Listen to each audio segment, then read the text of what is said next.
Welcome to KC Cares, Kansas City's nonprofit digital voice. I'm Ruth Baum-Biggis, and we are out and about. Even though we're still dealing with the pandemic, we are in the lovely renovated offices of the Kansas City, Kansas Chamber of Commerce. A big shout out to our board member, Kate Kershaw, for making this happen. And we are safe distancing, believe it or not, with our guest, who is Rosalind Brown, who is with Friends of Yates. Hi, Rosalind. Hi, how are you? I'm great. How are you just down the hall? I'm doing fine. I'm doing fine. Well, we're so grateful to finally be out of our houses a little bit. Right. It's a lovely new space for KCK's Chamber of Commerce. We want to let our audience know that the chamber is open by appointment. They're working hard. Kate's running around making things happen. And it's a great sign, I think, that there is life even coping in a pandemic. And we want to know from you, Rosalind, a little bit about Friends of Yates. And then we'll talk about how you all are maneuvering this new landscape. All right. Thank you so much for having me this morning. And I would like to talk about Friends of Yates. The Yates Center was opened as the Colored People's branch of the YWCA in 1913. However, we have done many things since that time, and in 1980, we became the Wyandotte County Domestic Violence Center. And we have been doing all those things that we needed to do to help our clients to try and live a better life. Their women and their families, clients and their families, making sure that they can do what they need to do to continue on in life. What are some of the programs and services that you all are able to offer? All right, we do have a 24/7 crisis hotline, and it's a safe haven that we have. We provide 3 meals a day, and always on the side of that it says and snacks, and those are for the children.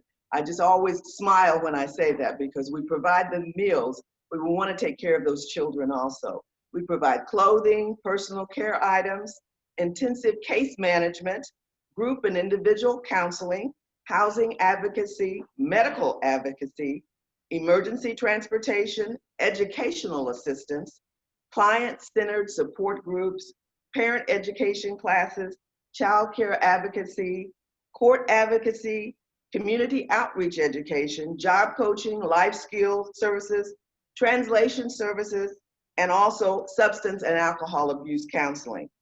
That's a long list, but we try to make sure that anybody that needs our services, we are there for them. I was going to say, what don't you offer? We try to provide it all, and we have been very fortunate in this particular time in the pandemic. We have had to provide emergency housing places, trying to make sure that we continue with the social distancing, crisis intervention, safety planning, and also court advocacy during this time. But because of the donations of the individuals, companies, and foundations that have contributed to Kansas City Regional COVID-19 and Relief Fund, we were able to continue to serve our clients during this time, and they did need our services.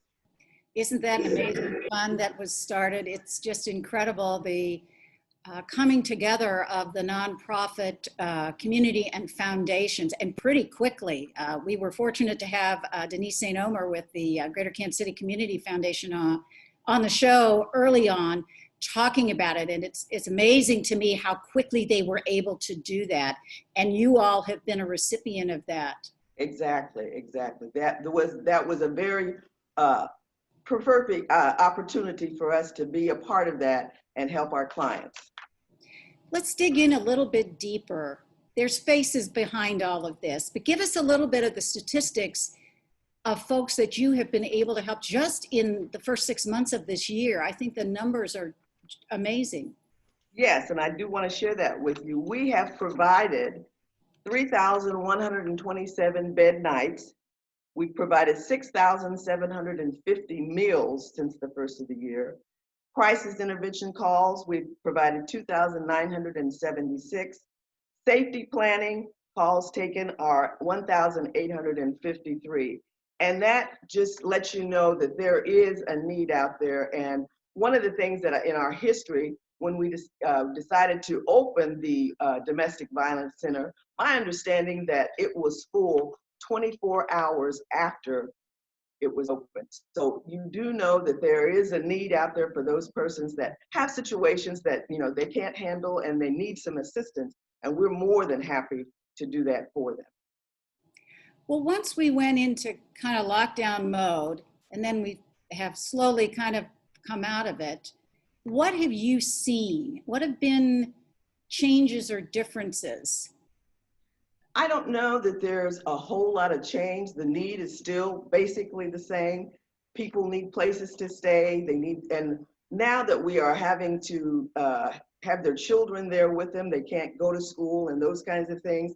It even is more serious for them. We have to be more protective of the families that are there with us. And we try, like we said, the social distancing, making sure that they are not so close to each other that they have caused problems. We have partners that have allowed us to be able to house our clients in emergency situations, and that has been a true blessing for our organization. How do people get to you?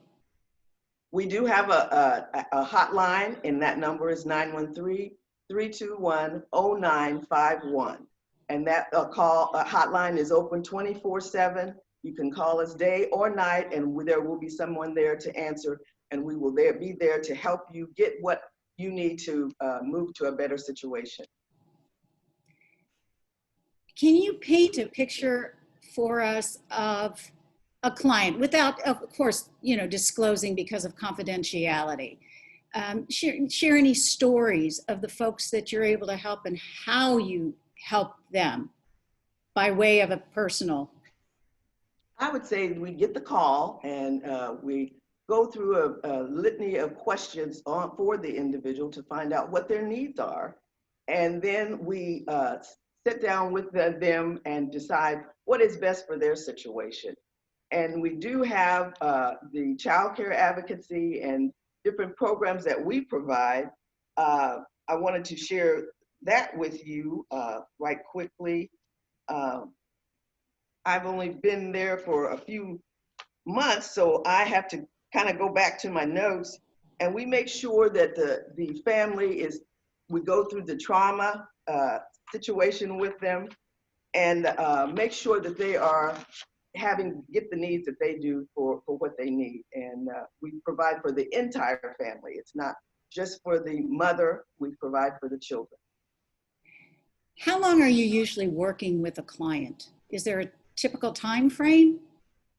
Not necessarily, because some folks think that they can try it all over again. My understanding, it takes about 12 times before a person decides I've had enough and I can do this on my own. And so we give them the tools for what they need to make sure that they can take care of themselves and their children in the future. Now, you're doing this all by yourself, right? No. We have 29 employees, full and part-time, that provide these services for the people that are coming to us on a regular basis. Like we said, we provide emergency housing and also crisis intervention. We have clients, staff that go through a training to make sure that they are aware of the trauma situations that are needed. We are a partner with KCSDB, which is a state agency that helps us provide the kinds of services that our clients are needing. You've been with the organization now for how long? I have been the executive director for the past year, but I have been involved with Friends of Yates for a number of years. I work for the unified government in housing and community development, and they receive funds for emergency housing. And so I've worked with them on a regular basis for over, I would say, 40 years. And so I know a lot about them and know that they are a great service and they provide a service that is needed in our community. And we are the only domestic violence center in Wyandotte County. To me, that's amazing. Wow. How How have you seen things change, given the perspective you have of not being necessarily with Yates, but being part of that system and now coming in? How has the whole picture kind of changed? Not just Well, COVID, but over the years in serving right, this right. population. Well, the thing is, you don't have any idea what the need is until you are actually involved in the situation. You can think that, oh, they need this or they need that, but when you're there on a day-to-day basis, things look quite different from the outside. And there is a great need. There are so many needs that we probably can't even think of that are there for the Friends of Yates, the needs for clothing, we need all kinds of donations on a regular basis. I wanted to share that with you. I do have the list here somewhere. Well, while you're looking for your list, what's the best way for people to get those things to you so that the folks you're serving get what they need? Well, we have the ability to go, they can call us, and we receive donations there at our administrative office at 1418 Garfield. And then we can also pick up donations. If they give us a call, we can come to them.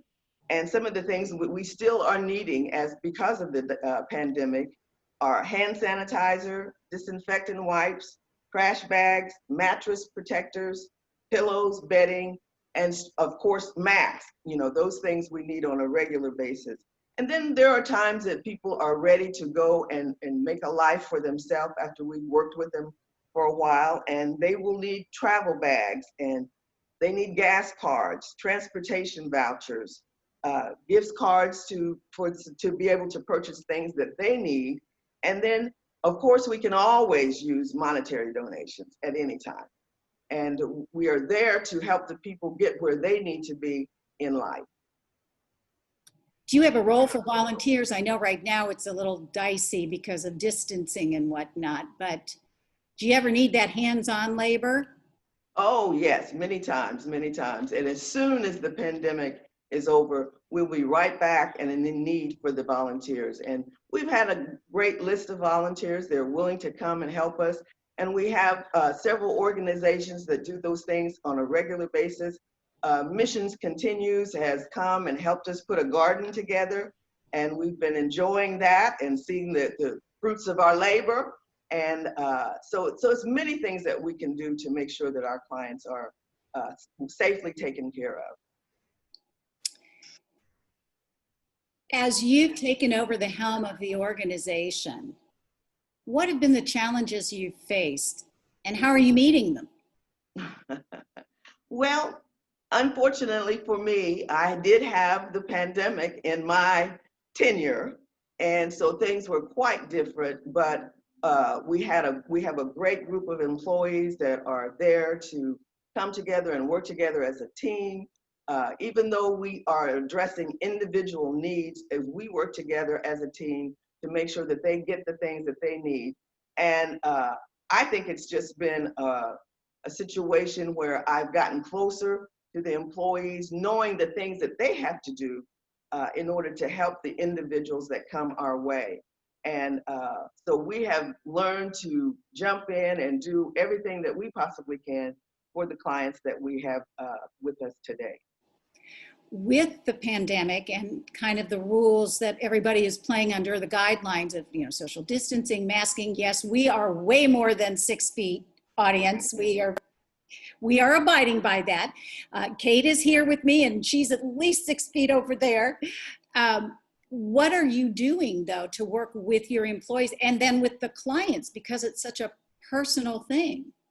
Right. Well, we have made sure that we are taking all safe steps, making sure that we're cleaning on a regular basis, all the things that need to be done to disinfect and sanitize. We've sanitized our building on a number of occasions and making sure, and we had to put our clients out in different areas so that we're not, too close to each other, making sure that families have the area that they need and the singles. So we've done all the things that we can do to make sure that we are staying safe and making sure that they are safe.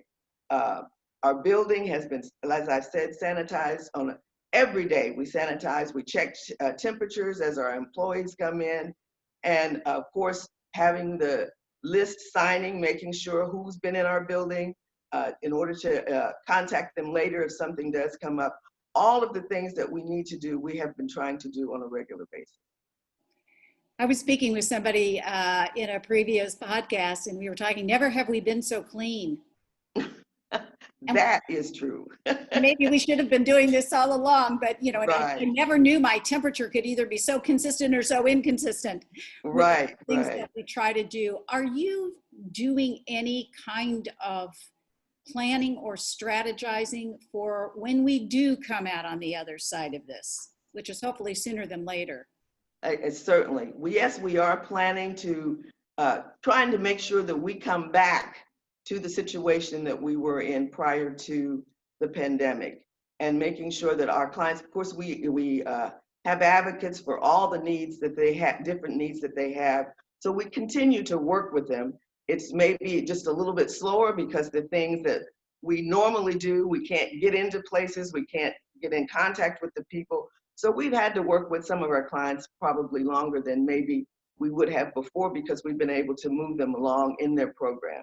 So we are learning all the things that we can do to make it a plus when we come back.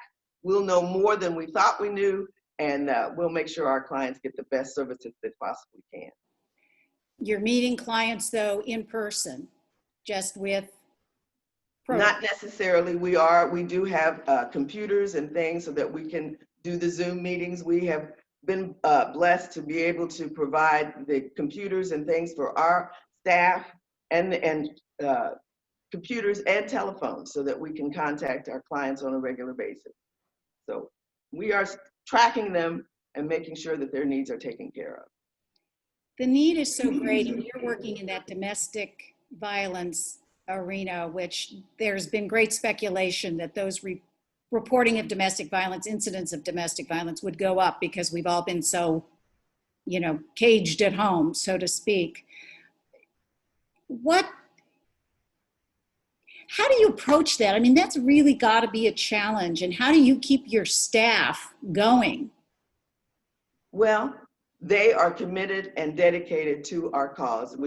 Our theme is excellence. We provide excellent service at all times, and we try to make sure that we are there for the clients. We are serving them. It's not about us, it's about them. And so one of the things that I read the other day, that John Lewis, trying to make a better world, a just world, a safer world for everyone. So we're there as a servant for those people.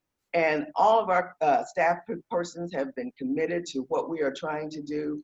I don't know that you could have a better staff than what we have there at Friends of Yates. Whatever is needed, we try to make sure it happens for those that are in need.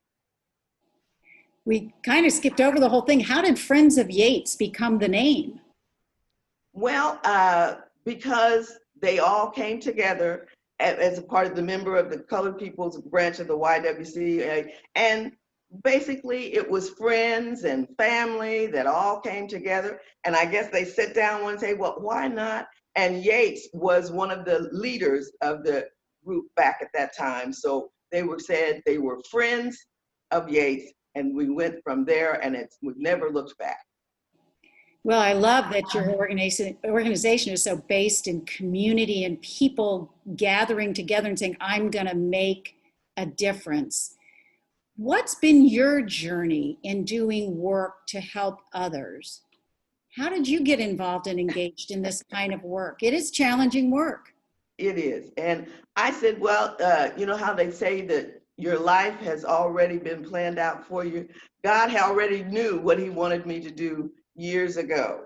And I have just really been involved in community. I worked for the unified government in housing and community development for over 25 years, and then worked with the Mayor Marinovich, for 7 years. And even though I'm not an original dot, I do feel that Wyandotte County is my home. I've been here over 45 years. So I think maybe I'm an adopted dot by now. And I feel that we have a community that has come together and is willing to work and be a part of persons that need the help. And I'm there to serve those that need me. And I've done it for over 45 years. So I don't know any other way to do things. And that is, and Friends of Yates just came right into my life. And I've enjoyed working with the organization and being a part of people's lives that I can make a difference. I did say, my mother, when I was growing up, she said, dare to be different. And so I think I have lived that. And why not be there for others that need your help at times when they are down on their luck? And so I'm comfortable at Friends of Yates and ready to roll up my sleeves and get to work and give back to the community. And it's, people can learn all kinds of things about your organization at friendsofyates.org, right? Right, correct. And volunteer and find out how they can give things, whether it's monetary or otherwise. That's right. We'll take it all. We'll take it all. And we should say you're a new chamber member. Thank you very much. And I'm excited to be a new chamber member. I thought there's no better way to get our Friends of Yates name out there than be a part of the entire community. That needs to be a second name, Kansas City, Kansas Chamber and Friends of Yates. How do you work with other organizations? You've mentioned the importance of partnerships before. So how does that work for Friends of Yates? Well, we have have partnered with many agencies throughout. You can't do it all by yourself. There are things that, as we work together and can accomplish, we can do more working together than trying to do it all by ourselves. One of the things I did learn working with the unified government, people have great ideas, but you can't do it all in a silo. So we have learned to work with the partners in Kansas City, Kansas, and they have made a difference for our organization. What do you look for in a partnership? Hopefully there's other nonprofits listening. So what are you looking for? Someone that we can communicate with and collaborate with and helping those people that need our help. There are so many people out there that need assistance, rent assistance, utilities, the health assistance. There's so many things so we want to get to know all the things that are out here in our community that can help our clients. Well, Rosalind, we thank you so much. We thank the Chamber for hosting us at a safe distance. We want to salute the Chamber with their lovely mugs. All right, all right. Which they gave to us, and it's Friends of Yates, friendsofyates.org, and they're there to help. So reach out, look for those partnerships, give of your time, treasure, and talent. Rosalind, you're doing incredible work. We want to thank you for listening to Casey Cares, Kansas City's nonprofit voice, produced by Charitable Communications. We're proudly sponsored by the Ewing Marion Kaufman Foundation. If you'd like to be a guest on Casey Cares or for underwriting opportunities, please visit our website at caseycaresonline.org. You can spread the love, and you can find us on Facebook, Instagram, Twitter at Casey Cares Online. Thank you for listening to Casey Cares. Go out and do something good for somebody else.